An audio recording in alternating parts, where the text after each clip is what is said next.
What is going on, Buff Nation? Welcome back to another video. So finally, the new news has dropped. A defensive coordinator has been announced for the Colorado Buffs. We're going to get into in just a moment.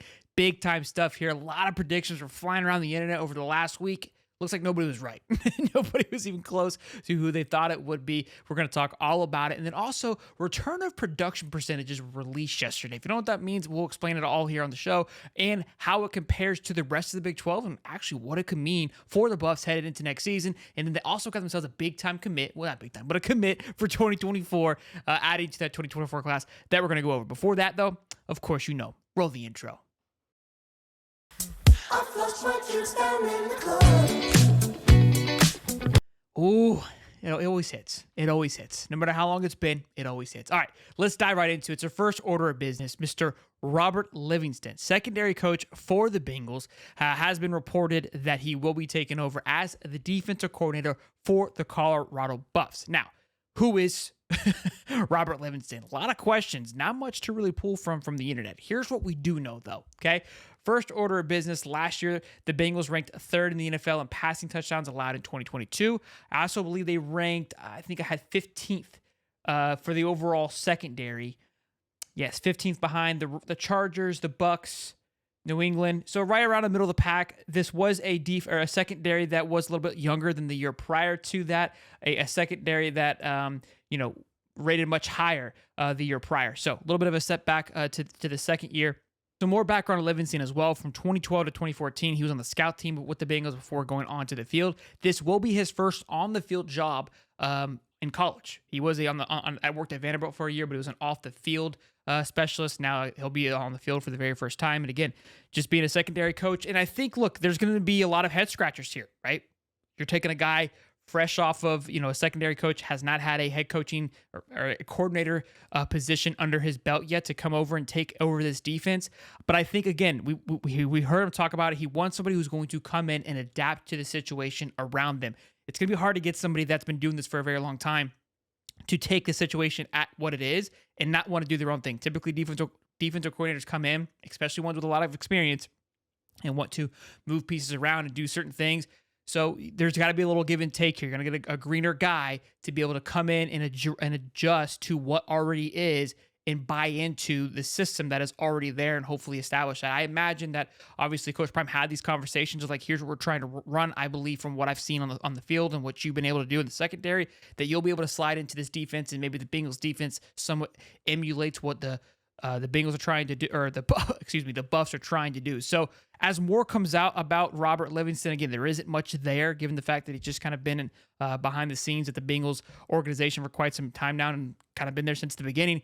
Not going to have much, being off the field guy from 2012 to 2014 in Cincinnati, and now obviously being on the field over the past few years, working his way up, and now going to be the DC at Colorado. So I'm sure a lot of people have opinions about it. As those opinions come out and more comes out, we'll definitely have more to talk about because, again, it's going to be the next buzz for the next 72 hours, and I'm sure everyone's going to have their thoughts and opinions about it.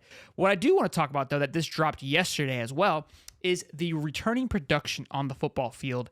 This is a very interesting list here. It's got all the teams 1 through 134. And we're going to explain all this here, what it actually means, and with the kind of a telltale sign of what it could mean for the Buffs. So again, it is just the return of production on the football field. So players on your staff that had an impact on the field previously. Last year, to give you an example, Michigan brought back 87% of their team. We saw how that worked out for them. Washington was up there in the upper echelon, about 77. Florida State led the way at 87.8 or something like that. We saw how far they went. So it plays a factor into the success of the season. Doesn't mean everything, okay? Iowa State is second with 85%. Doesn't mean they're going to go win a national championship next year, okay? So there's a little bit of give and take here. Keep that in mind. This isn't the proof to the pudding that's going to tell you he's going to win, but you can definitely build off of it and get a good understanding of what could be for next year. So let's take a look. This is just the Big 12, by the way. And I mean, my golly, the Big 12 is bringing back a lot of people. The Big 12 took a little bit of a step back last year, right? In the sense of the overall conference outside of Texas and Oklahoma, because obviously Texas went. But that would make sense given the fact that now this year they're bringing back a lot of that team. That team had a younger team last year. All these teams did, which caused for them to step back. Oklahoma State, they ended up playing in the big Pac-12 or Big 12 championship. So that was a team on the Colorado schedule that I said, look, this is going to be a dogfight.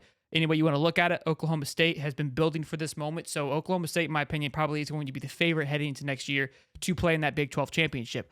Iowa State sitting there, getting second overall. And then you got Colorado coming in at number 3 overall in the Pac-12, 15th overall in the entire country, with 72% of the team coming back, which is absolutely massive, compared to what last year was at 57%, where they ranked 93rd nationally. So massive jump in return of production. Again, last year's a little bit hard to really tell because, I mean, I don't know if you really want that number to be that high because of the Colorado team that it was comparing to. So again, a lot more of production coming back for Colorado, which is something we've talked about on the show multiple times of the talent that is coming in. It does incorporate the transfer portal as well. How that does that, I don't know. I'm not the numbers guy on this. I'm just reading the numbers to you. So we'll see. Utah bringing back 72%.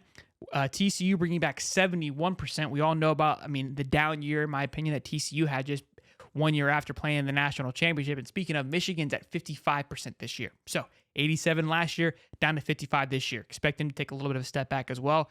Then West Virginia at 70. So I also noted on the bottom, Colorado plays Oklahoma State, Utah, and TCU. So these are your top 6 teams from the Big 12, and then it goes from there. But they only play 3 of the top 6 of the Big 12 of returning production. Just so a quick note, but the only team really ahead of them is going to be Oklahoma State. Utah is going to be an interesting one. I said that at Colorado, I think is a massive advantage for Colorado. Utah is a well-sound team, especially at home. And then, again, TCU, a nice little rematch at TCU. Should be an interesting one. Should be a fun one. Should be, I think, an explosion one, just like it was last year. But again, keep in mind that the percentage, again, doesn't tell an entire story. Georgia, the year that they won, had 57% of their production coming back.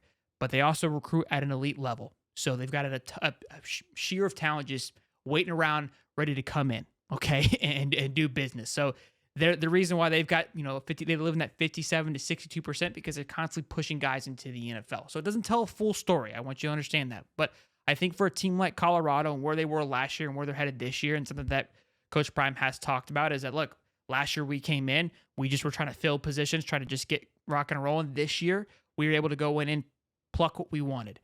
And that this, to me, just supports what he's been saying the entire time. It's, you hear what somebody says, but then when it's backed by a number, it's really hard to argue against it. And that's what that tells you right there. Again, Oklahoma State, I said it when we went through the schedule, definitely going to be a harder one. Utah is always going to be a tough one with Kyle Whittingham. He's a phenomenal head coach, but I think it's going to be in the blast having it at Colorado. TCU, again, they're probably going to be a little salty from how that year finished, so it should be fun. And Colorado State is just outside of this top 30 list here. But, I mean, hell of a job by the Big 12 return of a lot of star talent. I mean, look, you see that they make up damn near half the top 30 of just the Big 12 alone. So maybe the Big 12 has a little bit of a jump in success this year. But usually they always beat each other up too. So we'll see how it plays out. But I hope you guys enjoyed this little chart here that we put together. Obviously, if you do, smash the like button and subscribe. And then last but definitely not least, some big time news. Got to commit for 2024. Kieran Garcia, I believe, linebacker. Coach Prime did speak about getting another linebacker out of the portal. I don't think that's going to fill that need, but a depth piece, nonetheless, somebody to build and to grow into the coming season. So obviously today is National Signing Day. Nobody gets excited about National Signing Day anymore because the early signing day takes all the wind out of the sails. Come the second signing day, it's crazy how just in 2 years those things have changed because National Signing Day, everybody wants to sign so they can get in as early as possible, enroll as early as possible, and for some schools even practice during those bowl game weeks as well. So it completely has made a 180 in regards to what National Signing Day once was and to what it is now.